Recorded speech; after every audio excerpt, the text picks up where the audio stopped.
සියලු දෙනාටම සුබ දවසක් වේවායි මම හදවතින්ම ප්‍රාර්ථනා කරනවා. ඔයගොල්ලෝ සියලු දෙනාම මාගේ සිස්ටර් ඇකඩමි YouTube නාලිකාවට මම සාදරයෙන් පිළිගන්නවා. මම දැන් පහුගිය වීඩියෝවෙන් ඉදිරිපත් කළේ වීඩියෝ දෙකක් ඉදිරිපත් කළා. පළවෙනි වීඩියෝ එකෙන් ඔයගොල්ලන්ගේ එක පත්‍රයේ A කොටස කෙටි ප්‍රශ්න 25ත් දෙවෙනි වීඩියෝවෙන් එක පත්‍රයේ B කොටසත් දැන් අද මම ඔයගොල්ලන්ට ඉදිරිපත් කරන්න යන්නේ. දැන් මේ කාලවකවානුව තුල තාම අපි ගත කරන්නේ දෙවන වාරයේනේ. ඉතින් සාමාන්‍යයෙන් දෙවන වාරයට ගැලපෙන ප්‍රශ්න පත්‍රයක් තමයි මම සාකච්ඡා කරන්න යන්නේ. මේ ප්‍රශ්න පත්‍රය මම රාජකීය මධ්‍යම විද්‍යාලයේ උගන්වන අවධියේදී ඒ දරුවන්ට කියලා දුන්න ප්‍රශ්න පත්‍රයක්. අපි එනම් බලමු මේ ප්‍රශ්න පත්‍රය මොන වගේ එකක්ද කියලා. ඒක පත්‍රයේ ඒ කොටස.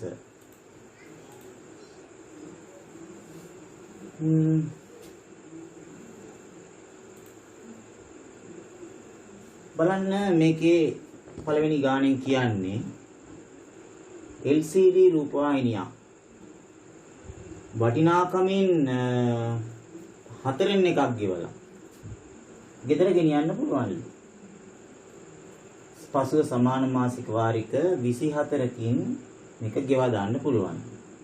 සාමාන්‍යයෙන් මේ ගානේ මුල කොටස කියවනකොටම ඕගොල්ලන්ට පොඩි අයිඩියා එකක් ඇවිල්ලා තියෙන්න ඕනේ මේක මොන වර්ගයේ ගානක්ද කියලා. සමාන මාසික වාරික 24කින්. ඒතර මොකක්ද ආව අයිඩියා එක? හීනවන ශේෂය මත පොලිය ගණනය කිරීම පහසු ගෙවීමේ ක්‍රමය වගේ එකක්. මේ 4න් එකක් ඉස්සෙල්ලා ගෙවලා ගෙනියන්න පුළුවන්. ඉහත දක්වා ඇති ක්‍රමයට අපි රුපියල් 80000ක් මිලවන LCD රූපවාහිනියක් ගත් අයෙකුට මාසික වාරිකයක් වශයෙන් රුපියල් 3750ක් ගෙවීමට සිදුවිය. ඒ කියන්නේ එක මාසික වාරිකයක වටිනාකම දීලා තියෙන 3750යි. 80000ක් මිලවන LCD රූපවාහිනිය තමයි මේ ගන්න යන්නේ මෙයා. එහෙනම් මෙයාගේ මූලික ගෙවීම කොච්චරක් වෙන්න ඕනේද? මූලික ගෙවීම මෙතන කියලා තියෙනවා. මේකට කියනවා අපි ඒ ගානේ කඳ කොටස කියලා. මේක මුළු ගානටම අදාළයි. එහෙනම් මේ 80000න් 4න් එකක් තමයි මූලික ගෙවීම වෙන්නේ. ඉතිරි ටික තමයි අර ක්‍රමයට පොලිය හැදෙන්නේ. එහෙනම් අපි බලමු පළවෙනි ප්‍රශ්නය. ඔහුගේ පළමු ගෙවීම කොපමණද? මම එතකොට අතන කියලා තිබ්බ නේද? 80000න් 4න් එකක් තමයි මෙයා මූලික ගෙවීම හැටියට කරන්නේ කියලා. එතකොට 80000 අපිට තියෙන්නේ 4න් එකෙන් ගුණ කරන්න නැත්නම් 4න් බෙදන්න. රුපියල් කීයද? 8 4 2යිනේ. රුපියල් 20000යි. ඊට පස්සේ බලමු අපිට කියනවා වාරික මගින් ගෙවීමට ඉතිරි වන මුදල කීයද? ඒ කියන්නේ අපේ ණය මුදල කීයද එහෙනම්? දැන් මෙයා 20000ක් ගෙවනවා මූලික ගෙවීමට. එතකොට අපේ ණය මුදල කීයද? කීයද එතකොට? අර 20000 අඩු වෙන්න ඕනේ 80000න්. එහෙනම් 80000න් අපි 20000ක් අඩු කරලා අපි උත්තරේ අරන් දෙනවා රුපියල් 60000ට. 60000ට. එහෙමනම් අපෙන් අහනවා මේ ගනුදෙනුවේදී ගෙවිය යුතු මුළු පොලිය කීයද? ඊනවන ශේෂයේදී දැන් මේ ගනුදෙනුවේදී අපි ගෙවන්න වෙන මුළු පොලිය කීයද? එතකොට මුළු පොලිය කියලා කියන්නේ මොකද්ද? අපි ඒගොල්ලන්ට වැඩිපුර දෙන මුදල. ඇත්තටම 60000යි දෙන්න ඕනේ. නමුත් අපි ඊට වඩා වැඩි මුදලක් දෙනවා. ඒ වැඩිපුර ඒ කියන්නේ මේ සම්පූර්ණ ඒගොල්ලන්ට දෙන මුදල හොයාගන්නේ කොහොමද? අර 20000ට අමතරව 60000න් දැන් ගෙවන්න තියෙන්නේ. කොහොමද? අපි යම් පොඩ්ඩක් මුලට ආපමු. එතකොට ළමයි අපිට ඒගොල්ලෝ කියනවා හැම මාසෙම ගිහිල්ලා එයා ගෙවනවලු රුපියල් 3750. හරිද? එතකොට වාරික කීයක් එයා ගෙවනවද? 24ක්ම ගිහිල්ලා ගෙවනවා 3750 ඒවා. අන්නේ 3750 ඒවා 24ට එන මුදල ගුණ කරාම එන මුදල 60000ට වඩා වැඩි නම් අන්න ඒක තමයි එතකොට පොලිය වෙන්නේ නේද? බලමු.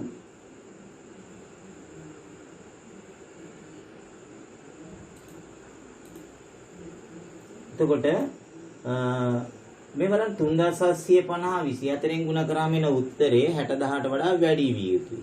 එතකොටනේ පුලියක් ගෙවලා තියෙන්නේ.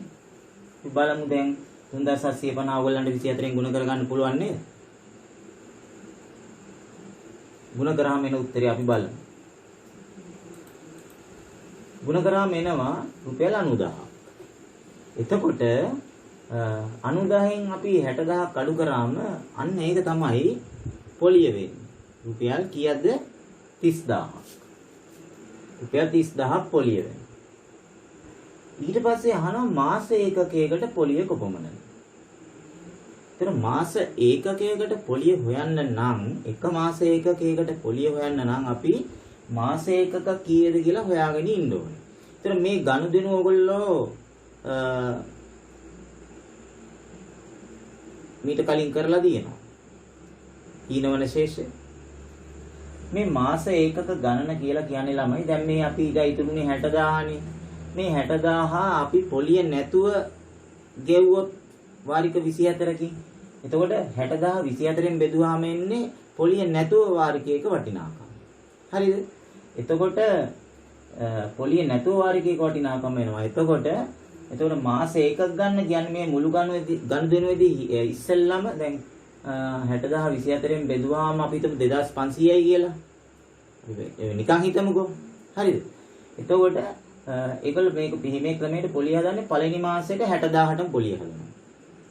ඊළඟ මාසේ 2500ක් අර හීනවන ශේෂයෙන් 2500ක් අඩු වෙනවා. ඒ කියන්නේ 57500ට පොලිය බලනවා.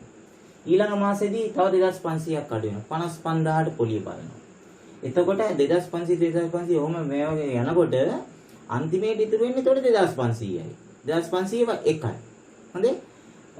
එතකොට අන්නේ 2500 කොටස් ගණනට තමයි ඒ සියලු මුළු ගනුදෙනුවේදීම එන 2500 කොටස් ප්‍රමාණයට තමයි මේ මාස එකක් කියලා.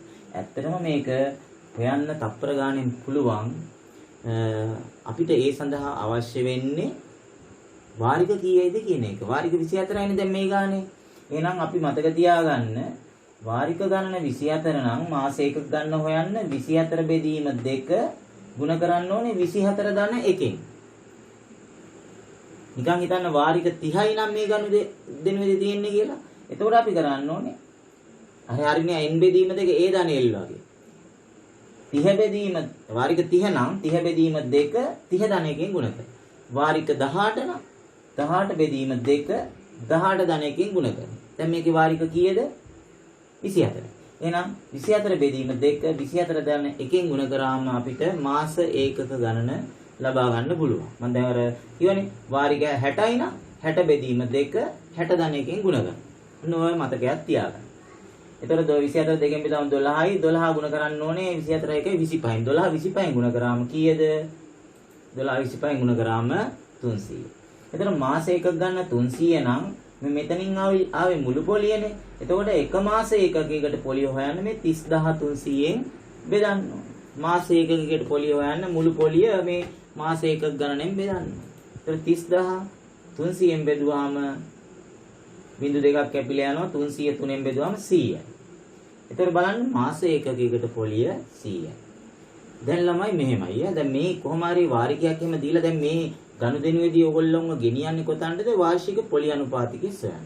ඒතර මතක තියාගන්න වාර්ෂික පොලි අනුපාතිකයේ සෙවීම සඳහා ගාණක් තියෙනවා නම් ඒ කියන්නේ සමහරලාට ඒගොල්ලෝ එකම එක ප්‍රශ්නයයි අහන්නේ. ප්‍රතිශතයේ පොලි අනුපාතිකයේ කීයද කියලා හොයන්න කියලා. එතකොට අපි අනිවාර්යෙන් සෙවිතු ප්‍රශ්න දෙකක් තියෙනවා. එකක් තමයි මේ මාස ඒකකයකට පොලිය කියන්නේ. මේක ඒගොල්ලෝ ඇහුවත් නැත්නම් මේ කොටස් ටික ඔක්කොම අපි හොයලා මේක හොයාගන්න ඕනේ.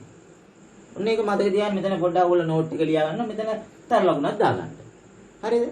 ඊළඟට අපි හොයන්න ඕනේ තව ප්‍රශ්නයක් තියෙනවා. මෙතන තාම සෙව්වේ නෑ අපි.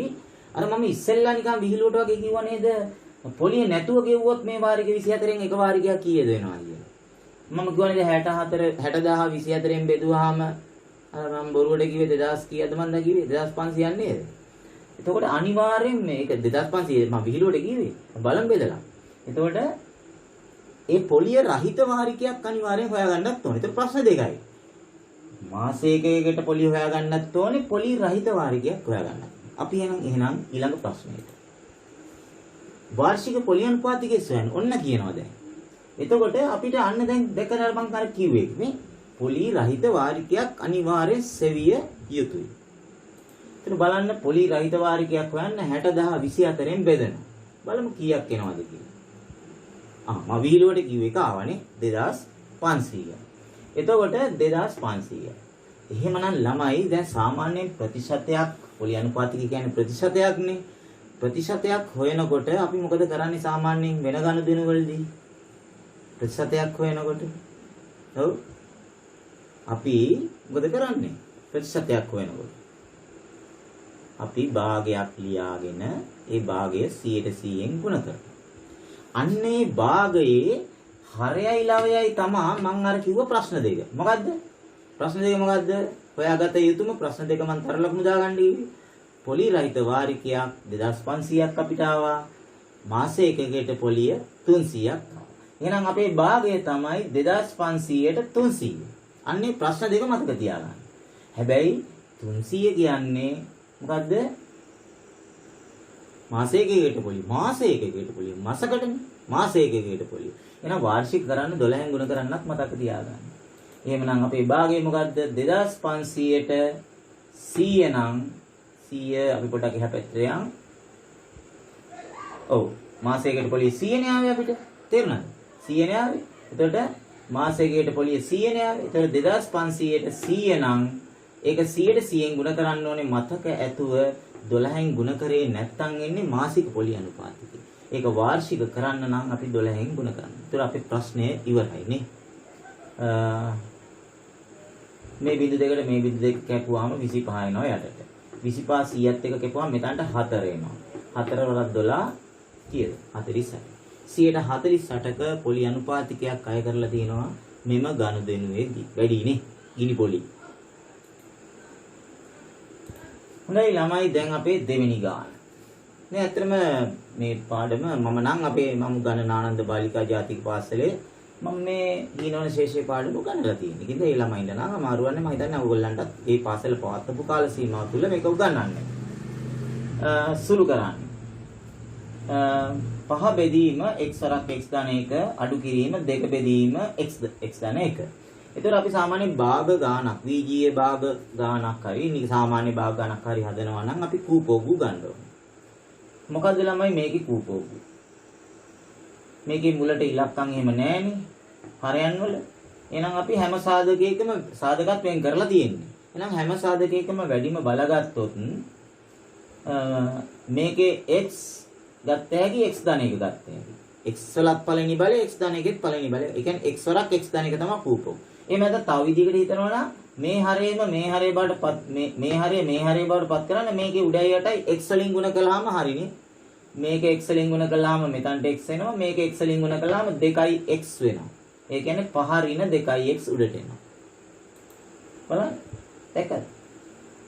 එහෙම නැතුව මේ කුඩා තුනක් හරි මෙහෙම ලියුවොත් x වරක් x ධන 1ට x වරක් x ධන 1 ඒවා 1යි. ඒක 5න් ගුණ කරාම 5යි. ඊළඟට මේ x ධන 1ට x ධන 1 කැපිලා ගියාම ඉතුරු වෙන්නේ x නේ. ඒ ඉතුරු වෙන x දෙකෙන් ගුණ කළාම 2x. මේක මට කියන්න මීට වඩා සුළු කරන්න පුළුවන්ද? මේ පහෙන් දෙයක් එම අඩු කරන්න පුළුවන්ද? බෑ නේද? සජාතීය පද නෙමෙයි. මේක දැන් x අකුරක් නැහැ. එහෙනම් උත්තරේ අවසන් වෙනවා. ඔක තමයි අපේ අවසාන උත්තරය. ඊළඟට අපිට කියනවා මෙන්න මෙහෙම එකක්. මෙම ඍජුකෝණික ත්‍රිකෝණයේ දැක්වෙන මෙම රූපයේ දැක්වෙන ඍජුකෝණික ත්‍රිකෝණයේ පාද තුනෙහි දිග දක්වා ඇත. ඔයගොල්ලන්ට පේනවද මෙතන තියෙන්නේ 3x. හරිද 3x. මෙතන තියෙන්නේ x ධන 1. මෙතන තියෙන්නේ 2x ඍණ 3. මට කියනවද මේ මොකක් හරි අපිට සමීකරණයක් ලියන්න කිව්වොත් මේ x ඇසුරෙන් සමීකරණයක් ලියන්න කිව්වොත් ඕගොල්ලෝ මොන වගේ එකක්ද දාන්නේ මේකට? මේ ඍජුකෝණී ත්‍රිකෝණේ පාද තුන අතරේ මොන වගේ එකක්ද ලියන්නේ? සම්බන්ධයක් මොකද්ද? පයිතගරස් සම්බන්ධයනේ. අපි හඳුනා ගන්න ඕනේ මේ ත්‍රිකෝණයකට පයිතගරස් සම්බන්ධය දානවා නම් ඍජුකෝණයට ඉදිරියෙන් තියෙන දිගම පාදය තමයි කර්ණය වෙන්නේ. එහෙනම් මේ කර්ණයේ වර්ගය සමාන කරන්න ඕනේ මේ අනිත් පාද දෙකේ වර්ගවල එකතුවට. බලමු මොකක්ද අහන්නේ කියලා අපි. අපෙන් අහනවා පයිතගොරස් සම්බන්ධයේදීමෙන් x අඩංගු වර්ගජ සමීකරණයක් ගොඩනගන්න. දැන් එහෙනම් අපිට තියෙන්නේ වර්ගජ සමීකරණය ගොඩනගන්න. මම අර කිව්වා. මේ පාද දෙකේ වර්ගවල එකතුව මේකේ වර්ගයයි මේකේ වර්ගයයි එකතු කරලා සමාන කරන්න ඕනේ මේ 3x වල වර්ගය. මේ විදිහට. x ධන එකත් වර්ග කරනවා. 2x ඍණ 3ත් වර්ග කරනවා. මේ 3x සමාන කරනවා මේ කර්ණයේ වර්ගයට. දැන් මතකද මේ අර මේක නිකන් a ධන b වර්ග කරන සාමාන්‍යයෙන් a ධන b වර්ග කරාම එන පද තුන මොකක්ද? නේ a ධන b කියන එක වර්ග කරාම එන පද තුන මොකක්ද? පළවෙනි පදය a වර්ගය. ඊළඟ මැද පදේ ගන්නෙ කොහොමද? මැද පදේ ගන්නෙ කොහොමද? මේකයි ගුණ කරලා දෙකෙනුත් ගුණ කරනවානේ. AB වලින් ගුණ කරාම AB දෙකෙන් ගුණ කළාම 2AB. මතකද? අන්තිම පදේ මොකක්ද? මේ B කියන එක වර්ග කරලා ලියනවා B වර්ග. එතකොට දැන් මෙතන අඩු කිරීම ලකුණ තිබ්බනම් මොකද්ද වෙන්නේ? මේ දෙක ඊතර A ඍණ B තිබ්බනම් මෙතන A ඍණ B වලින් ගුණ කළාම ඍණ AB දෙකෙන් ගුණ මෙන්න මේ මැද පදේ ඍණ වෙනවා. එච්චරයි වෙන්නේ. අනිත් පද ඔක්කොම ඒ වගේ. එහෙමනම් අපිට දැන් මනෝමයෙන්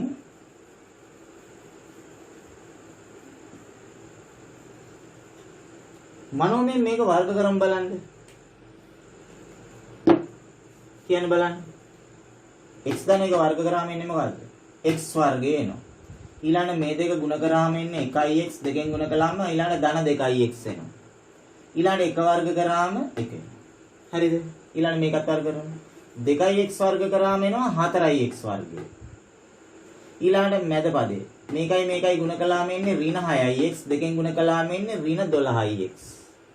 ඊළඟට මේ ඍණ 3 වර්ග කරාම එන්නේ කීයද? ධන 9යි. මේ 3x වර්ග කරාම 9x වර්ගය. දැන් අප බලමු. x වර්ග කරාම x වර්ගය මේ දෙක ගුණ කරාම 1x දෙකෙන් ගුණ කළාම 2x එක වර්ග කරාම 1යි. අන්න ඒක ගුණ කරා ඉස්සෙල්ලා මම කියලා දුන්නා. ඊළඟ 2x වර්ග කරාම එන්නේ 4x වර්ගය. ඊළඟ මැද පදේ ගන්නේ මේ දෙක ගුණ කරලා දෙකෙනුත් ගුණ කරන්න ඕනේ. 2x ඍණ 3ෙන් ගුණ කළාම ඍණ 6x ආයි දෙකෙන් ගුණ කළාම ඍණ 12x. අන්තිම පදේ ගන්නේ ඍණ 3 වර්ග කරාම ධන 9.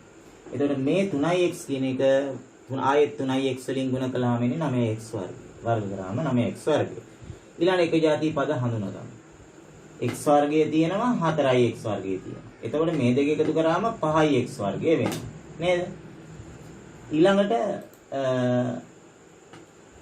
ධන 2x ඍණ 12x. ධන 2x ඍණ 12x කියන්නේ ඍණ 10x. ඊළඟ ධන 1යි ධන 9යි කියන්නේ ධන 10යි සමාන වෙන්නේ 9x වර්ගයට. දැන් අපි වර්ගජ ප්‍රකාශනයක් සමීකරණයන්නේ ගොඩනගන්න කියන්නේ. එහෙනම් ඔක්කොම පද එක පැත්තේ තියෙනවා. ඇත්තටම මට කියන්නේ 9x වර්ගයේ වම් පැත්තට ගන්න එකද හොඳ මේ පද තුනම එහා පැත්තට අරගන්න එකද? මේක ලොකුයිනේ. වර්ග පදේ ධනව තියාගන්නත් එකයි. එහෙනම් මට කියන්නේ 5x වර්ගයේ එහා පැත්තේ යනකොට ඍණ 5x වර්ගය වෙලා 9x වර්ගයෙන් 5x වර්ගය අඩු වුණාම කීයද? 4x වර්ගයනේ. ඊට පස්සේ මේ ඍණ 10x උත් එහා පැත්තට ගෙනිච්චාම ධන 10x වෙනවානේ. මේ ධන 10ත් එහා පැත්තට ගෙනිච්චාම ඍණ 10 වෙනවානේ. හරි නේද? මේ 5x වර්ගයේ 9x වර්ගයෙන් 5x වර්ගය අඩු වුණාම මේක එනවා. මේක එහා පැත්තට ගෙනිච්චාම මේක එනවා. මේක එහා පැත්තට ගෙනිච්චාම මේක. දැන් අපිට වර්ගජ සමීකරණයක් ලැබුණා. හැබැයි මේක පොඩ්ඩක් තව සුළු වෙනවයි කියලා පේන්නේ නැද්ද? පේන්නේ නැද්ද? මේක තව චුට්ටක් සුළු වෙනවනේ. අපිට කියන්නේ වර්ගජ සමීකරණයක් ගොඩනගන්න. මේකත් වර්ගජ සමීකරණයක් තමයි. නමුත් විභාගෙට උත්තර දෙනකොට මේ ගානට ලකුණු 3ක් හම්බ වෙනවා නම් අපිට අවසාන උත්තරයට දෙන ලකුණු හම්බ වෙන්නේ නැහැ. එහෙනම් අපි මේ මුල් හැම පදයක්ම දෙකෙන් බෙදෙනවානේ. මේ බිඳුව දෙකෙන් බෙදුවාම බිඳුවයි. මේක දෙකෙන් බෙදුවාම 2x වර්ගය. මේක දෙකෙන් බෙදුවාම ධන 5x. මේක දෙකෙන් බෙදුවාම ඍණ 5යි. සමානයි බිඳුව කියලා අපිට වර්ගජ ප්‍රකාශනය ලැබෙනවා. හොඳයි. දැන් බලන්න මේ පයිතගොරස් සම්බන්ධය ඉගෙන ගත්තා. මේ වගේ එකක් වර්ග කරන්නේ කොහොමද කියන එක ඉගෙන ගත්තා. ඊට පස්සේ අපිට වර්ගජ ප්‍රකාශන සමීකරණය ලැබුණා. දැන් අපිට කියනවා එම වර්ගජ සමීකරණයේ වර්ග පූර්ණයෙන් හෝ සූත්‍රයේ භාවිතයෙන් විසඳා x ගත හැකි අගේ දශම ස්ථාන එකකට සොයන්න. ඉතින් ඒක විශේෂයෙන් මතක තියාගන්න ඕනේ. ගාන ගොඩාක් හදාගෙන යනකොට අපිට මේ වටේ යන්න අමතක වෙනවා. අවසානට වටේ යන්නේ නැතු උත්තරේ තිබ්බොත් ලකුණක් අඩු වෙනවා. එහෙනම් වටේ යන්නත් මතක තියාගන්න දශම ස්ථාන එකකට. ඉතින් මේකේ කියනවා වර්ග පූර්ණයෙන්ම සූත්‍රය භාවිත. අපිට මේක ලේසි වර්ග පූර්ණයෙන්ද සූත්‍රය භාවිත වෙනවා. ඒවත් කල්පනා කරන්න ඕනේ. එක පැත්තකින් බැලුවම මේ මැද පදේ සංගුණකයේ ඔත්තේනේ. ඔත්තේ තියෙනකොට කොහොමවත් වර්ග පූර්ණයෙන් අමාරුයි. මොකද අර මැද පදේ සංගුණකයේ දෙකෙන් බෙදලා වර්ග කරගන්න අවස්ථාවක් එනවා. අනිත් එක කොහොමවත් මේ වර්ග පදයට එක සංගුණකයක් තියෙනවා. ඒ වෙලාවට සූත්‍රයම තමයි වටින්නේ. මතකද සූත්‍රය? සූත්‍රයෙන් තමයි මම මේක හදන්නේ. ඒක ලේසි. ඔයගලන්ට පුළුවන් මම සූත්‍රයෙන් කියලා දුන්නාට පස්සේ ගෙදර ගිහිල්ලා වර්ග ආයේ නිවාඩු පාඩුවේ වර්ග පූර්ණයට හදලා ඒ උත්තරම ගන්න පුළුවන් අනිවාර්යෙන් 100%ක් විශ්වාස. අර AB සූත්‍රයෙන් හදනකොට ABC සංගුණක තුන වෙන් කරගන්න ඕනේ නේ. වර්ගපදයේ සංගුණකයට කියනවා A. සිම්පල් A සමානයි 2යි. එතන මෙතන මැද පදයේ සංගුණකයේ තමයි B. එහෙනම් B වලට දාන්නේ ධන 5. C වලට දාන්නේ ඍණ 5. මොකද A 2යි B 5යි C ඍණ 5යි. අපි බලමු මේක අපි සූත්‍රයට ආදේශ කරමු. හොඳට බලන්න සූත්‍රය අමතක නම් මේකේ තුට්ටපත් එහෙම වෙන්නේ නැතුවම විභාගෙට මතක තියාගෙන යන්න ඕනේ සූත්‍රයෙන් හදනවා නම් ගාන x සමානයි ඍණ b. හරිද? මෙතන b 5යිනේ.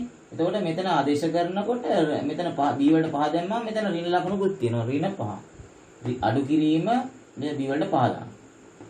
ධන හෝ ඍණ වර්ගමූලය ඇතුලේ b වර්ගයේ ඍණ 4යි ac. සම්පූර්ණ පැත්තම බෙදනවා 2යි a වලින්. දැන් මේවා මේ හැමගේ හැම වීඩියෝ එකක්ම පටන් ගන්න ඉස්සෙල්ලා මට හැමදාම පටන් ගන්නකොට කියන්න අමතක වෙන දෙයක්. වාඩි වෙන්නේ නිකට රක තියාගෙන උඩ බලාගෙන නෙමෙයි. පොතක් ළඟ තියාගෙන සටහන් ලියා ගන්න ගණන් හදන්න හොඳ සූදානමින් වාඩි වෙන්න ඕනේ. හරිද? දැන් මේ සූත්‍රය දැන් ඔයගොල්ලෝ ලියාගෙන ඇත්තයි මම හිතනවා. මම හා පැත්තට දැන් යනවා. x සමානයි ඍණ b ධන හෝ ඍණ වර්ගමූලය ඇතුලේ b වර්ගයක් ඍණ 4යි ac වර්ගමූලය ඇතුලේ බෙදීම 2යි a. මෙතනම තියෙනවානේ ආදේශ කරලා. බලන්න අඩු කිරීම ලකුණ b තියෙන තැනට 5 දැම්මා ධන හෝ ඍණ වර්ගමූලය ඇතුලේ b වර්ගය. b වර්ගය කියන්නේ 5 වර්ග කරලා කෙලින්ම 25 දාගෙන. ඊළඟට අඩු කිරීම ලකුණ 4 ගුණ කිරීම a ගුණ කිරීම c 4 ගුණ කිරීම a කියන්නේ 2 ගුණ කිරීම c කියන්නේ ඍණ 5. බලන්න මේව වරහන් ඇතුලේ ඍණ සංඛ්‍යා ආදේශ කරනකොට අනිවාර්යෙන් ලිවිය යුතුයි නැත්නම් වරදිනවා. බෙදීම 2යි 2 ගුණ කිරීම a වෙනුවට දැම්ම 2. දැන් අපි ඔන්න මේ අගයන් තුන ලස්සනට බලාගෙන ආදේශ කරලා දැන් පරිස්සමෙන් සුළු කරගෙන යන්නයි තියෙන්නේ. ඊළඟ පේලියෙන් මම ඍණ 5 ලියන්න වෙනවා නේ. ධන හෝ ඍණ ලකුණක් දාන්න වෙනවා. වර්ගමූලය ඇතුලේ මොකද්ද ලියන්නේ? 25ත් ලියන්න වෙනවා වර්ගමූලය ඇතුලේ. ඊළඟට මේ ඍණ 4යි ac කියන සෙට් එක තියෙනව නේද? මෙන්න මේ සෙට් එකම ಗುಣ කරලා එන උත්තරේ තමයි එකපාර ලියන්නේ. මේ ඍණ ලකුණ ලියන්නේ නැහැ. හරිද? ඒ ඍණ ලකුණත් එක්ක මේ සෙට් එකම ಗುಣ කරලා එන ලකුණ ලියා ගන්න ඕනේ. ඒක නැත්තම් වරදිනවා. බලන්න මේ සෙට් එක ಗುಣ කරාම ඉන්නේ ඍණයි මොකද වෙන්නේ? ධන 4 වරක් 2 8යි 8 වරක් 5 කීයද? 40. දැකද ඍණයි ධන කියලා ධන 40ක් එනවා එතන. ඊළඟ පියවරෙන් තියෙන්නේ අපිට මේ වර්ගමූලය ඇතුලේ තියෙන 40යි 25යි එකතු කරගන්න. 40යි 25යි කීයද? 65යි. 40යි 25යි 65යි. ඊට පස්සේ මේ 65 වර්ගමූලය හොයන්න දෙන්න ඕන. හොයා ගන්න ඕන. දැන් අද මම මේ ඔයගලන්ට මේ කතා කරන බලන්න මේ ගණන් මේ ඔය අවුරුදු 2015 අලුත් සිලබස් ආවා. හරිද?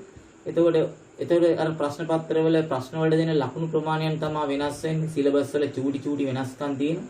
මේ අද මම කරන කිසිම වෙනසක් වෙලා නැහැ. ප්‍රශ්නයට දෙන ලකුණු ප්‍රමාණය ඕනම් පොඩි දෝෂයක්. මම මේ 2011 පේපර් එකක් කරන්නේ. හැබැයි අදට පොඩි වෙනසක් තියෙනවා. එදා අපිට මේ හැමුල 65 හොයා ගන්න උනා. මට මතකෙ හැටියට. නමුත් අපිට අද ඊට වඩා ලේසි කරලා දිනවනේ ප්‍රශ්න පත්‍රය. අච්චුපතෙත් එහෙමනේ. මේ වගේ තැනකදී වර්ගමූලය 65 කීයද? හොඳයි දැන් මෙතන අපිට වර්ගමූල 65ට උත්තරේ ලැබෙනවානේ. ඒ වර්ගමූල 65ට උත්තරේ අපි දැන් මෙතනට ආදේශ කරමු. 8 වරක් 8 64යි 8යි දශම ගාණක් එන්නේ නේ. අපිට ඒගොල්ලෝ මේ 60 දෙනවානේ 65 වර්ගමූලය. දැන් ඊළඟට අපි කරන්නේ මේ ධන හෝ ඍණ වශයෙන් තියෙන හින්දා අපි මේ මෙතන x වර්ගජ සමීකරණයේ මේ x වල උත්තර දෙක වෙන් කරනවා මෙතනින්. එකක් ගන්නවා ඍණ 5යි ධන 8.06. අනිත් බෙදීම 4. අනිත් එක ඍණ 5 ඍණ 8.06 බෙදීම 4 කියන. මේ දෙක එකතු කරලා එකක් ගන්නවා. මේ දෙක අඩු කරලා එකක් ගන්නවා. මෙතන ලොක්කගෙන් පොඩ්ඩ අඩු කරාම 3.06ක් එනවා බෙදීම 4. මෙතන ඍණ 5 ඍණ 8 ඍණ 13.06 බෙදීම 4.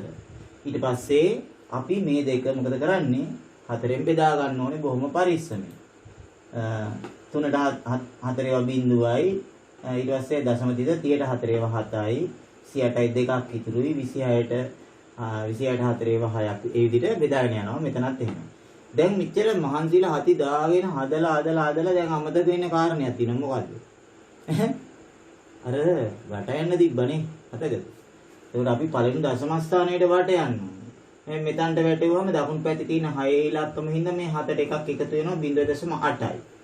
මෙතන මේ දෙකට එහා පැත්තෙන් තියෙන 6නේ. එහෙනම් මේ දෙකට එකක් එකතු වෙනවා. ඒ කියන්නේ ඍණ 3.3යි කියලා අපිට මෙතන 0.8ක් එනවා. මෙතන ඍණ 3.3ක් එනවා. එක දශම ස්ථානයකට වටේලා අපි උත්තරේ දෙන්න ඕනේ. හරිනේ? මේකද අපරාධි නේද? ලකුණක් අහිමි වෙන අමතක වුණා. වට යන්න තිබ්බනේ මේක ගානේ මුල. මතකද? ඊළඟට අපිට කියනවා මෙන්න මේ ගාන සාධක දැනුම භාවිතයෙන් හදන්න කියලා. එතකොට සාධක දැනුමෙන් හදන්න කිව්වහම මේ 24 වර්ග කරලා 24 576යි 12 වර්ග 144යි කියලා ආදේශ කරලා කපලා කොටලා එහෙම හදලා හරියන්නේ නැහැ. ඔයාලට පේනවද මේ 4න් 3 කියන එක පොදු සාධකයක් කියලා. අපිට තියෙන්නේ දැන් මේ පොදු සාධකයේ එළියට අරගෙන 4න් 3 විතර ඉතුරු වෙන්නේ 24 වර්ගයේ ඍණ 12 වර්ගයේ. ඊළඟට දැනුත් ඔයගොල්ලන් දැන් එකපාරක් නම් පොදු සාධක භාවිතය කරා. නමුත් මෙතන තවත් සාධක වර්ගයක් තියෙනවා පේන්නේ නැද්ද? මොකද්ද? 24 වර්ගයේ ඍණ 12 වර්ගය කියන්නේ මොකද්ද? 24 වර්ගයේ ඍණ 12 වර්ගය කියන්නේ මොකද්ද? වර්ග දෙකක අන්තරය. සාධක දෙකක් තියෙනවා. A වර්ගයේ ඍණ B වර්ගය. A ධන B A ඍණ B කියලා නේ. ඒ වගේ 24 ඍණ 12 24 ධන 12 කියලා අපිට සාධක දෙකක් ලියන්න. 24න් 12ක් අඩු කරාම 12යි 24ට 12ක් එකතු කළාම 36යි. ඊට පස්සේ 12ට 4 ඒවත් 3යි 3 වරක් 3 9යි 36 9ෙන් ගුණ කරලා අපිට උත්තරේ ගන්න පුළුවන් 300. ඒත් අපි මේක සාධක දැනුම භාවිතයෙන් හදන්න කියලා කිව්වොත් සාධක දැනුමෙන්ම හදන්න ඕනේ. ඒක හොඳට මතක තියාගන්න. හරි? මේ හැම ගානකින්ම ඔයගොල්ලන්ට ගොඩක් ලොකු දැනුමක් ගන්න පුළුවන් ප්‍රශ්න පත්‍රයකට මුහුණ දෙනකොට. කීප වාරයක් බලුවොත් අපිට ලොකු දැනුමක් ගන්න පුළුවන්. රයිට්. ඊළඟට කියනවා මෙහෙම ඇපල් ගෙඩියක හා පියාස් ගෙඩියක මිලෙහි එකතුව රුපියල් 55යි. ඇපල් ගෙඩියකුයි පියාස් ගෙඩියකුයි අපි මිලට ගත්තොත් එහෙම ගෙඩිය 55ක් යනවා. රසායන ඇපල් ගෙඩි 3කුයි පියාස් ගෙඩි 4කුයි මිලදී ගන්නවා. එයා මුදලාලිට රුපියල් 200ක් දුන්නාම එයාට මුදලාලි ඉතුරු වශයෙන් රුපියල් 10ක් දෙනවා. ඒ කියන්නේ මට කියන්න රසායන දැන් ගත්තේ ඇපල් ගෙඩි 3යි පියාස් ගෙඩි 4යිනේ. එතකොට ඒවට ගිය වියදම කොච්චරද? 200ද? 10ක් ඉතුරු දුන්නානේ. ඒ කියන්නේ 190. එහෙනම් අපි නිකන් හිතමු ඇපල් ගෙඩියක මිල x කියලා හිතමුකෝ එක ගෙඩියක් x රුපියල්. පියාස් ගෙඩියක් රුපියල් y. එතකොට අපි ගන්න ඇපල් ගෙඩියකුයි පියාස් ගෙඩියකුයි නම් අපිට එක සමීකරණයක් තියෙනවා x ධන y සමානයි 55ක් කියලා නේ. x ධන y කියන්නේ 55යි. ඒ මිලවල ගෙඩියක ගෙඩිය ගත්තා. එතකොට ඇපල් ගෙඩි 3ක මිල කියන්නේ 3x නේ එතකොට. පියාස් ගෙඩි 4ක මිල කියන්නේ 4y නේ. එතකොට 3x ධන 4y කියන එක සමාන වෙන්නේ කීයද? 200 නෙමෙයිනේ 190ට. අපිට කියනවා ඇපල් ගෙඩියක් x ද පියාස් ගෙඩියක් y ද අරගෙන සමීකරණ දෙකක් සමගාමී සමීකරණ යුගලයක් ගොඩනගන්නලු මෙන්න මේ දෙක නේද අපි දැන් කිව්වේ. x ධන y කියන්නේ 55යි 3x ධන 4y කියන්නේ 190. දැන් අපි සමගාමී සමීකරණ දෙයක් විසඳනකොට අපිට පුළුවන් සංගුණක සමාන කරගන්න. එක්ක x වල එක්ක y වල. මේ තුනෙන් ගුණ කරොත් නම් x වල සංගුණක සමාන කරගන්න පුළුවන් නේ. අපි එනම් පළවෙනි සමීකරණය තුනෙන් ගුණ කරමු. අපි කියන්නේ මේක විසඳලා ඇපල් ගෙඩියකුයි පෑස් ගෙඩියකුයි කීය වෙනවද කියලා හොයන්න කියලා. එහෙනම් පළවෙනි සමීකරණය අපි තුනෙන් ගුණ කරොත් 3x ධන 3y සමානයි 55ව 3ක් 165යි. දැන් බලන්න හොඳට මේ 3x මෙතනත් 3x. එතකොට 3x 3x. මේක අඩු කරාමනේ කැපිලා යන්නේ. මේකෙන් මේක අඩු කරාම 3x කැපිලා යනවා. 4y වලින් 3y අඩු කරාම 1y එනවා නේ y එනවා. 190න් 165ක් අඩු කරාම කීයද?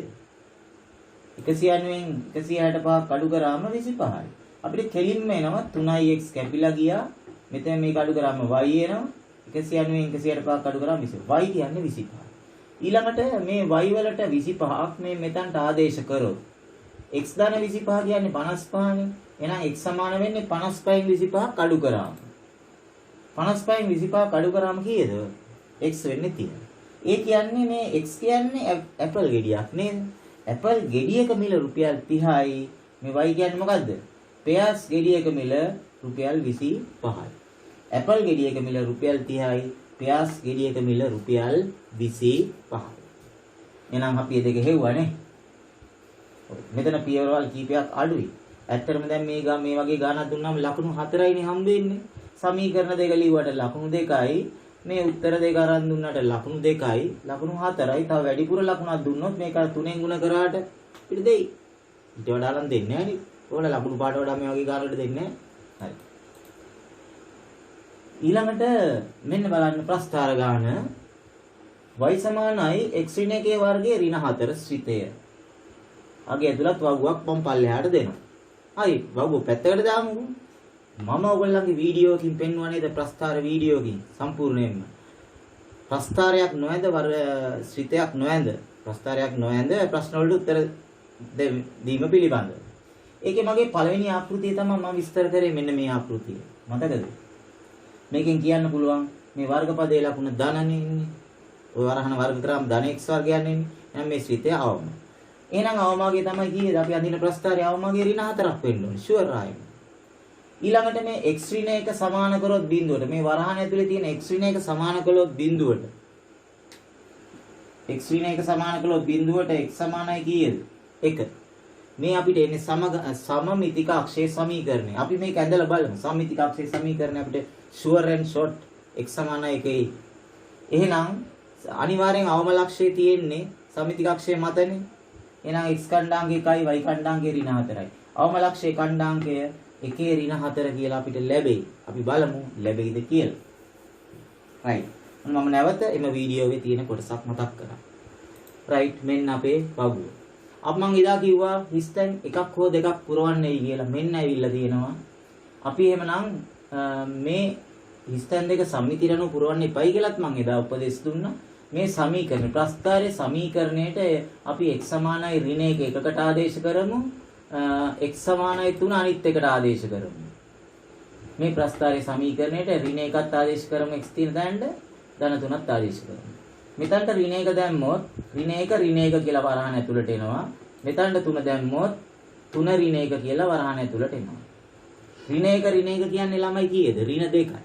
මේ ඍණ 2 වර්ග කරාම එන්නේ ධන 4යිනේ. ඍණ 2 වර්ග කරාම එන්නේ ධන 4යි. 4 ඍණ 4 කියලා එනවා. 3 ඍණ 1 වර්ග කියන්නේ 2යිනේ. 2 වර්ග කරොත් 4යිනේ. එතනටත් එන්නේ 4 ඍණ 4. එතනටත් එන්නේ 4 ඍණ 4. මෙතනටත් එන්නේ 4 ඍණ 4. මෙතනටත් එන්නේ බිංදුව. මෙතනටත් එන්නේ බිංදුව. එහෙනම් මෙතනටත් එන්නේ බිංදුව. මෙතනටත් එන්නේ බිංදුව. ඊට පස්සේ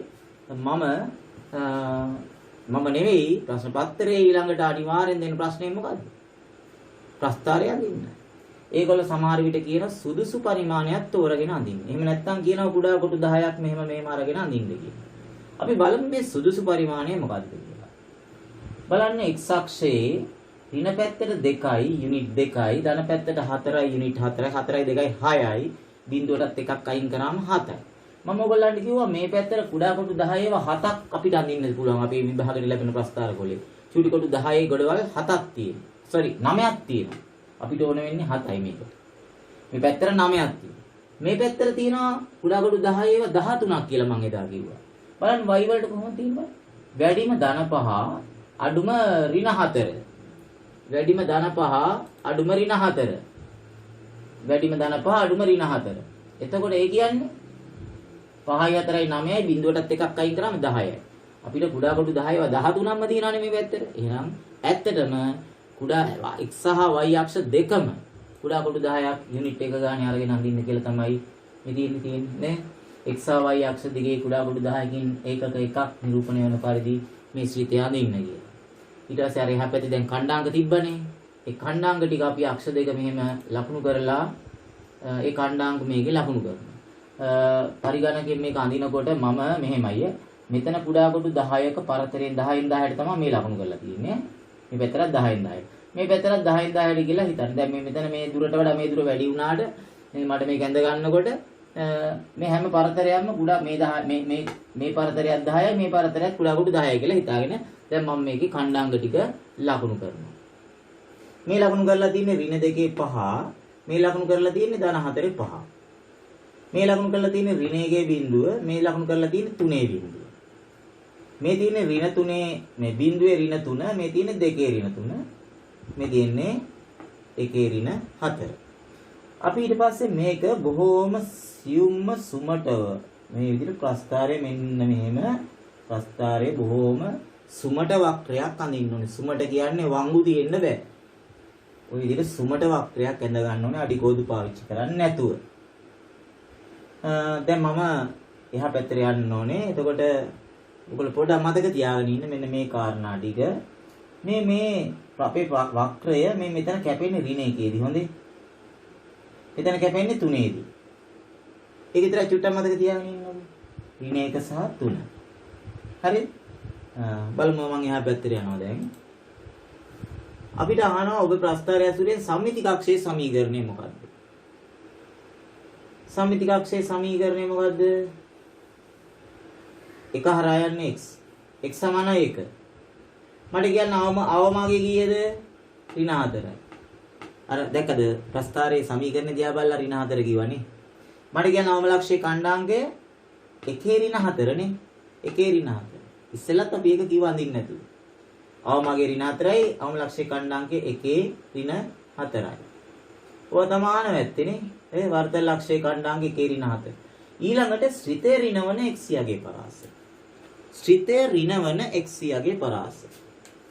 මම ඔයගලන්ට කිව්වා නේද මෙන්න මේක පොඩ්ඩක් මතක තියාගන්න කියලා. මෙතන ඔන්නෝම මේක කැපුණේ කීයේදීද? ඍණ 1ේදී කැපෙන මතක තියාගන්න කිව්වා. මේක කැපුණේ 3ේදී නේ. මම මතක තියාගන්න කිව්වනේ. ඒක නේ තිබ්බේ. ඍණ 1 3 කැපුණා. එතකොට ළමයි ශ්‍රිතේ ඍණ වෙනවා කියන්නේ මොකද්ද? ශ්‍රිතේ ඍණවන x ගේ පරාසය. ශ්‍රිතේ ඍණ වෙනවා කියන්නේ y ඍණ වෙනවා කියන එක. එතකොට y ඍණ වෙන්නේ කොතනදීද? y ඍණ වෙන්නේ මේ බිඳුවෙන් පහළ. y ඍණ වෙන්නේ බිඳුවෙන් පහළ. ඒ කියන්නේ අපේ වක්‍රය බිඳුවේ මෙතනින් පල්ලෙහා තියෙන අපේ වක්‍රය මෙන්න මේ ටික. හරිද මේ ටික. මෙතන ඍණ 1 මෙතන 3. මම අර මෙතන ලිව්වේ ඍණ 1 3. හරිද? මෙන්න මේ ටික. එතකොට මේ ටිකට අදාළ x ලාගේ පරාසයනේ අහන්නේ. මේ ටික මේ හැම තැනකටම x ලාගේ පරාසය තියෙන්නේ මෙන්න ඍණ 1 මේ පැත්තේ සහ ධන 3 මේ පැත්තේ තමයි තියෙන්නේ. හරිද? ඍණ 1 දකුණු පැත්තේ ධන 3 වම් පැත්තේ. ඒ කියන්නේ මෙන්න මේ මෙතනින් මේ පැත්තයි මෙතනින් මේ පැත්තයි මෙන්න මේ ටික තමයි වෙන්නේ. එතකොට මම කොහමද ඔයගලන්ට ඒ ප්‍රස්ථාර පාඩමේ අන්තිමේටම කියලා දුන්නා මගේ වීඩියෝවේ. මෙහෙම ලියනකොට මම කිව්වා x අකුර ලියන්න බය නැතුව දෙපැත්තටම කුඩා ලකුණ දාගන්න කියලා කිව්වා. පරාසයක් ලියනකොට මේ අතරනේ ඍණ 1ට වැඩි 3ට අඩුයි. ඒ කියන්නේ ඍණ 1ට වැඩි 3ට අඩුයි කියලා අපිට පරාසය ඉතාමත්ම පහසුවෙන් ගන්න පුළුවන් ලකුණු දෙකක් තප්පර ගාණක් ඇතුළත. පැහැදිලිද? මේ ලකුණු මෙතනට ලකුණු දෙකක් දෙනවා ෂුවර්. ඒ ලකුණු දෙක තප්පර ගාණෙන් ගන්න පුළුවන් මෙන්න මේ කොටස හරියට අවබෝධ කරගත්තා නම්. ඊට පස්සේ කියනවා මෙහෙම.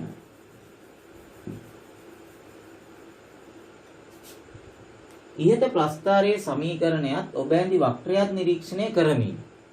එතකොට දැන් අපි ඇඳ වක්‍රය නිරීක්ෂණය කරලා අපි කියවනේ සමීතික අක්ෂය අවමගේවම. අන්න ඒවා නිරීක්ෂණය කරලා අපිට කියනවා මෙන්න මේ අලුත් ශ්‍රිතයක්. මේ ශ්‍රිතයේ වර්තන ලක්ෂ්‍ය කණ්ඩාංගේ ලියන්න. එතකොට දැන් ළමයි එහෙනම් ඉතින් අර පළවෙනි ආකෘතිය මම කියලා දුන්න එකේ නිරීක්ෂණය කරලා කොහොමද තියෙන්නේ අපි දැන් මෙතනින් ගත්ත හැකිනේ. මේ තියෙන්නේ අවමගයේ කීයද 4යි. එතකොට වර්තන ලක්ෂ්‍යයේ කණ්ඩාංකයේ අනිවාර්යෙන් y කණ්ඩාංකය වෙන්නේ 4යි නේ. y කණ්ඩාංකය වෙන්නේ 4යි. එතන x කණ්ඩාංකය වෙන්නේ. අනිවාර්යෙන් මේ වර්තන ලක්ෂ්‍යය තියෙන්නේ සම්මිතික අක්ෂය මත නේද? සම්මිතික අක්ෂය මත තියෙනවා නම් අපි කරන්නේ මේ වරහණ ඇතුලේ තියෙන x න 3 සමාන කරනවා බිඳුවට. එතකොට එනවා x සමානයි කීයද? 3යි. සම්මිතික අක්ෂයේ සමීකරණය x සමානයි 3යි. අන්නේ x සමානයි 3 සම්මිතික අක්ෂයේ මත තමයි තියෙන්නේ අවමගය. එහෙනම් x කණ්ඩාංකය 3යි. 3 4 තමයි උත්තරේ. 3 4 තමයි උත්තරේ. පැහැදිලිද? හොඳයි.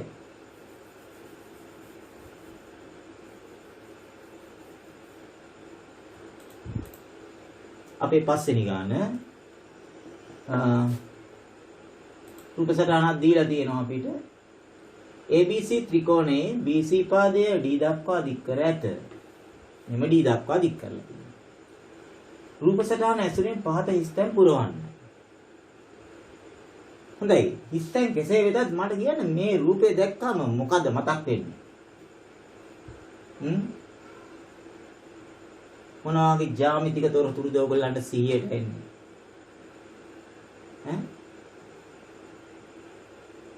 එක ක්‍රමයක් මොනවා මතක් වෙන්නේ?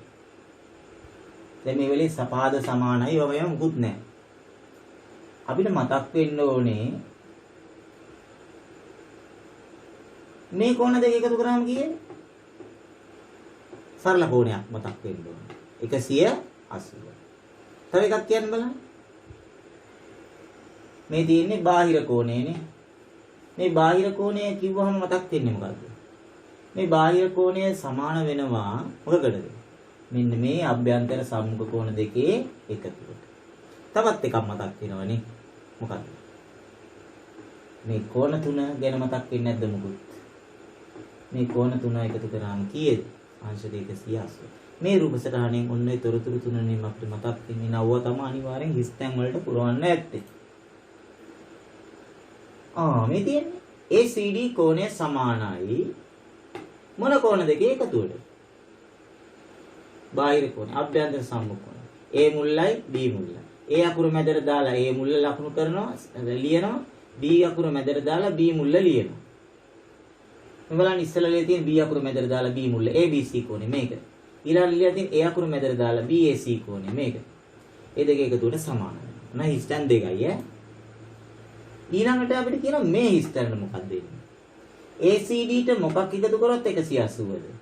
මේකට මොකක් එකතු කරොත් 180ද? මේකනේ ACB කෝණය. right? එහෙනම් හිස්තැන් පුරවන්න දීලා අමුතු ප්‍රශ්නයක් අහනවා. මේ බලන්න. ඉහත A කොටසෙහි පියවර දෙක මෙන්න මේ පියවර දෙක උපයෝගී කර ගනිමින් සාධනය කරගත හැකි ක්‍රමය මොකක්ද කියලා අහනවා. මේ පියවරල් දෙක උදව් කරගෙන සාධනය කරන්න පුළුවන් ක්‍රමය මොකක්ද කියලා අහනවා. කියන්න බලන්න.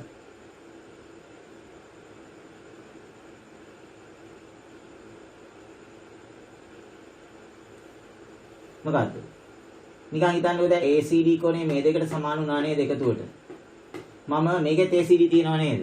මම මේ ACD කියන එක මකලා මේ කෝණ දෙක මෙතනින් ලිව්වොත් ABC ධන BAC මෙතනින් ලිව්වොත් ABC ධන BAC ධන BCA. ඒ කියන්නේ මේ කෝණ තුන නේද එකතු කරාම 180යි කියලා අප්පුවේ.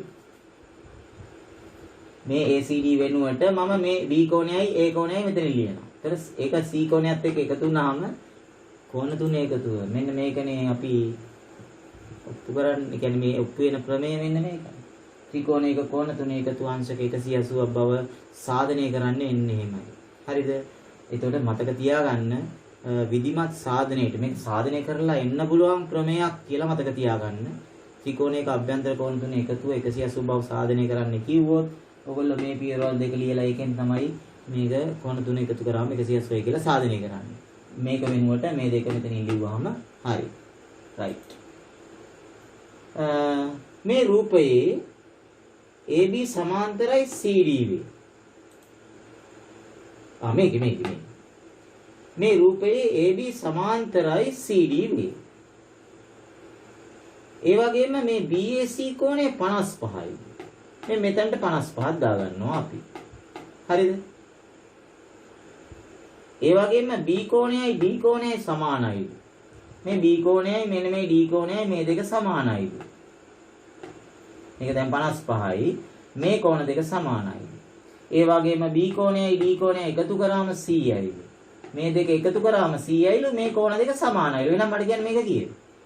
මේකයි සමානයි. මේ දෙක එකතු කරාම 100යි. එහෙනම් මේකත් 50යි මේකත් 50යි. නේද? ඒ කියන්නේ මේගොල්ලෝ මේ කියන තොරතුරු වලින් අපිට ඔන්න ඔය තොරතුරු ටික රූපයට දාගත්ත හැකි. අදාළ දත්තයන් ලකුණු ගන්න. ඒ දත්තයන් ටික ලකුණු කරාට අපිට යම් ලකුණු ප්‍රමාණයක් හිමි. මේ දන්න 55 දැම්මා. මේ දන්න අර සමානයි 50 50නේ 100ක් නේ ආවේ. 50 50 දැම්මා.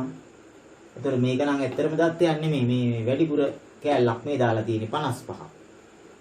ඇයි ඒක මේ 55ක් දාලා තියෙන්නේ? සමහරවිට ඊළඟ පියවරට ඕන වෙනවා ඇති. ඊළඟ කොටසට. ඒකාන්තර කෝණනේ ඇයි සමාන්තර රේඛා දෙකක් ඉස්සෙල් දකුරේ මුළු දෙකනේ. දැන් 55 කියනවා. ඒක අපිට ඉදිරියට ඕන වෙයි. අනිවාර්යෙන්. අපෙන් අහනවා ACD කෝණේ කීයද? ඒක අහන ඉඳ තමයි දැන් දාලා තියෙන්නේ. ඉෆෙක්ට් එක මාරු වෙලා නේ. ඒක පස්සේ එන්න ඕනේ ඉෆෙක්ට් එක. රයිට්. ACD කෝණේ කීයද එහෙනම්? 55යි. හේතුව මොකද්ද? ඒකාන්තර කෝණ. හරිද? හේතු වරහන් ඇතුලේ ඒකාන්තර කෝණ. ඊළඟට අපෙන් අහනවා ACB කෝණය. ACB කෝණය. ACD හරි. ඊළඟට ACB. මෙන්න මේක කීයද? මේක හොයන්න ඕගොල්ලන්ට පාවිච්චි කරන්න පුළුවන් මොකද්ද? මේ කෝණය හොයන්න. ත්‍රිකෝණයේ කෝණ තුනේ එකතු කීයද? 180යි. එතකොට 50යි 55යි එකතු කරාම කීයද? 105යි. එහෙනම් මේ කෝණය හොයන්න 180න් 105ක් අඩු කරගන්න ඕනේ. අපිට පුළුවනි 75ක් කියලා ගන්න. හරිද? ත්‍රිකෝණයේ කෝණ එකතුවෙන් 75ක් ගන්න පුළුවන්. මේ කෝණය 75යි. මතක තියාගන්න. ඊළඟට අහනවා අපෙන් CFD කෝණය. CFD. මෙන්න මේක. ඒ කෝණයගේ ගන්න නම් ඒකත් පුළුවන් මෙන්න මේ ත්‍රිකෝණයේ කෝණ එකතුවෙන්. 50යි 50යි 55යි 50යි 105යි. ඒතර 180න් ඒ 105 අඩු කරාම ඒත් එන්නේ 75යි. දැන් බලන්න මම තොරතුරු දෙකක් තාම මේකේ දාලා නැහැ. ඔයගොල්ලන්ට පුළුවන් වෙන වර්ණයකින් දාගන්න. මේක රතු පාටින් 75යි මේ වෙන වර්ණයක කොළ පාටින් 75යි මේකත් කොළ පාටින් 75යි. මේ තොරතුරු දෙක එතනට දාගන්න පුළුවන් 75. ඊළඟට අහනවා BC සමාන්තරයි FD වීමට හේතුව. මේ රේඛාවයි සමාන්තර වෙන්න. BC සහ FD සමාන්තර වෙන්න හේතුව. ඔකත් ඉතින් ආණ්ඩ දෙයක්ද නේ? 75. ඒ කියන්නේ මොකද හේතුව? ඒකාන්තර කෝණ සමාන වෙලා. ඒකාන්තර කෝණ සමාන වෙලා මේකත් 75 මේකත් 75. ඒකාන්තර කෝණ සමාන වුණ හින්දා තමයි මෙන්න මේ රේඛා දෙක සමාන්තර වෙන්නේ. හරි. අපි බලමු 6 වෙනි ගාන. 8යි 18යි අතර සමාන්තර මධ්‍යනය සොයන්න.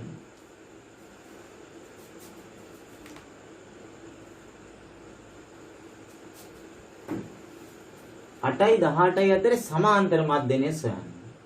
සමාන්තර මධ්‍යන්නේ. සමාන්තර ශ්‍රේණි පාඩමේ. ඒ කියන්නේ මැදට එක හිස් තැන. මේ 8යි 18යි අතර එක හිස් තැනයි. ඒ වෙලාවට අපිට පුළුවනි 8යි 18යි එකතු කරලා දෙකෙන් බෙදන්න සමාන්තර මධ්‍යනය හොයනකොට. හරි? 8යි 18යි එකතු කරාම ඒ කියන්නේ මැද එක හොයාගන්න. 18යි 8යි 26යි දෙකෙන් බෙදුවාම කීයද? 13යි නේ? 13යි. ඒ කියන්නේ මේ බලන්න. 8යි හිස් තැන 18යි. එතකොට මේක තමයි අපි ඔය හෙව්වේ සමාන්තර මධ්‍යනේ. එතනට 13 නේ ආවේ බලන්න 8යි 5යි 13යි 13යි 5යි 18යි. මේක සූත්‍ර භාවිතා කරලා හදන්නත් පුළුවන්. නමුත් සමාන්තර මධ්‍යනේ කියන වචනය අපි ඉස්සෙල්ලා ඉගෙන ගමු. හරිද? එහෙනම් ඒ කරන වැඩේ මතක තියාගන්න. සමාන්තර මධ්‍යනේ. ඊළඟට අපිට කියනවා 8යි 18යි අතර සමාන්තර මධ්‍යන දෙකක් හොයන්න. දැන් දෙකක්. දැන් ඒ කියන්නේ මේ දෙක මැදට හිස්තැන් දෙකක් එනවා. හරිද? හිස්තැන් දෙකක් ආපුවම මේ තියෙන පළවෙනි පදයේ මේ දෙවෙනි පදයේ තුන්වෙනි පදයේ මේ තියෙන හතරවෙනි පදයේ. ඒ කියන්නේ හතරවෙනි පදයේ 18යි. හතරවෙනි පදයේ 18යි.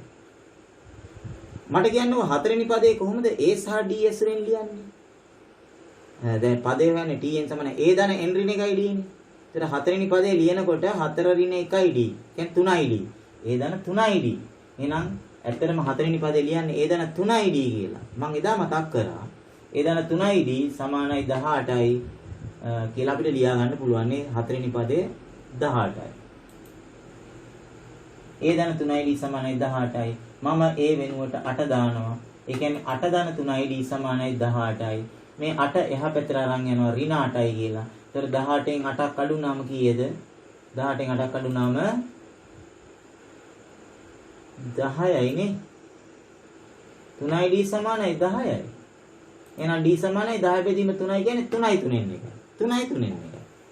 පොදු අන්තරය 3යි 3න් 1ක් ආවේ. එහෙනම් අපි මොකද කරන්න ඕනේ දැන්? 3යි 3න් 1 එකතු කර මේ හිස්තැන් දෙක පුරවන්න ඕනේ. 8ට 3යි 3න් 1ක් එකතු වුණාම කීයද? 8 9 10 11 11යි 3න් 1යි. 11යි 3න් 1. 11යි 3න් 1ට තවත් 3යි 3න් 1ක් එකතු කරාම 11යි 3න් 1 12යි 3න් 1 13යි 3න් 1 14යි 3න් 1 14යි 3න් 2 වෙනවා.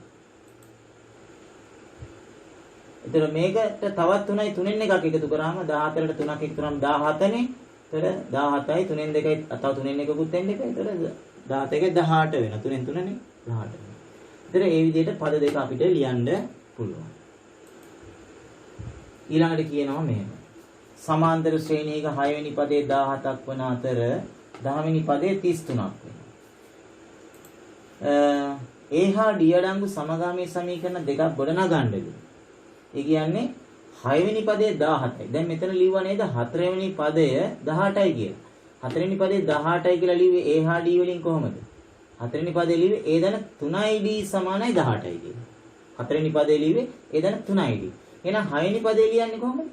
A ධන 5යි D. 6 වෙනි පදේ නම් A ධන 5යි D. එතකොට 10 වෙනි පදේ ලියන්නේ කොහොමද? 10 වෙනි පදේ ලියන්නේ කොහොමද? A ධන 9යි D. එහෙනම් A ධන 5යි D. මෙතන A ධන 5යි D සමානයි 17යි. මෙතන 10 වෙනි පදේ කියන්නේ A ධන 9යි D. A ධන 9යි D සමානයි 33යි.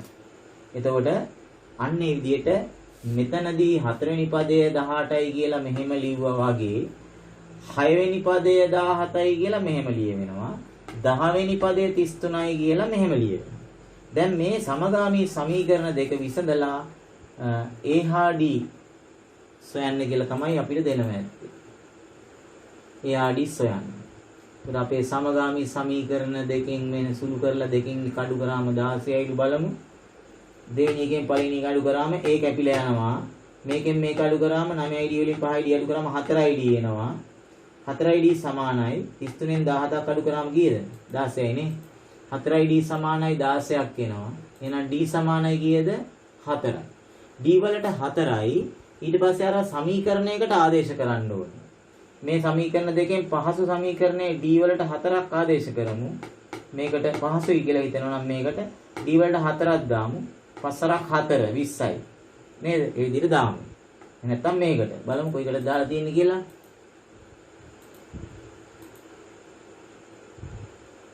ඔව්. එතනට 5ක් 4 20 දැම්මා. එතකොට 20 එහා පැත්තට ගියාම ඍණ 17 ඍණ 20 වෙලා ඒ සමානයි ඍණ 3ක් උත්තරේ එනවා. එහෙනම් මේ කරගෙන B කොටස මම ඔයගොල්ලන්ට ඊළඟ වීඩියෝවෙන් ඉදිරිපත් කරන්නම්. ඒක ලොකු කාලයක් ගියා. ඔයගොල්ලන්ට දැන් එක දිගට බලන්නත් අමාරුනේ. මම එක දිගට හැදුවට වැඩක් නැහැ. පැය දෙකේ තුනේ පේපර්. ඉන්දා ඕගොල්ලන්ට අද දවසේ මම ඔන්න වටිනා කියන ලකුණු 60ක් අපිට මේ ප්‍රශ්න සියල්ලටම උත්තර දෙන්න ලකුණු 50ක් නේද? ලකුණු 50ක් මම ගන්න හැටි ඉගැන්නුවා. ඉතින් මේක හරියට අධ්‍යයනය කරන්න අපි අවුරුද්ද අවසානයේදී, ඒ කියන්නේ වාර 3ම ගියාට පස්සේ අපි ෆුල් පේපර් කරනවා, සම්පූර්ණ ලකුණු 10ම ගන්න පේපර්. මේවා අපේ දෙවෙනි වාරයට අදාළ විදිහට තමයි හදලා තියෙන්නේ. ඉතින් හොඳට මේවා අධ්‍යයනය කරලා හොඳ ගණිතඥයෙක් වෙන්න උත්සාහ කරන්න ඕ ලෙවල් ලියන්න ඉස්සෙල්ලා. හරිද? එහෙමනම් මම ඔයගොල්ලෝ කැමති නම් මගේ මේ වැඩපිළිවෙලට රතු පාට subscribe බටන් එක ඔබලා bell icon එකට ඕල් දෙන්න. එතකොට මගේ ඊළඟ වීඩියෝස් සියල්ල ඔයගොල්ලන්ට notification හැටියට ලබා ගන්න පුළුවන්. එහෙනම් සියලු දෙනාටම මම සුබම සුබ දවසක් ප්‍රාර්ථනා කරමින් නැවතත් මා සම්බන්ධ වෙන ලෙස ඉල්ලා සිටිමින් අද ඔබෙන් මම සමුගන්නවා. සියලු දෙනාටම ආයුබෝවන්.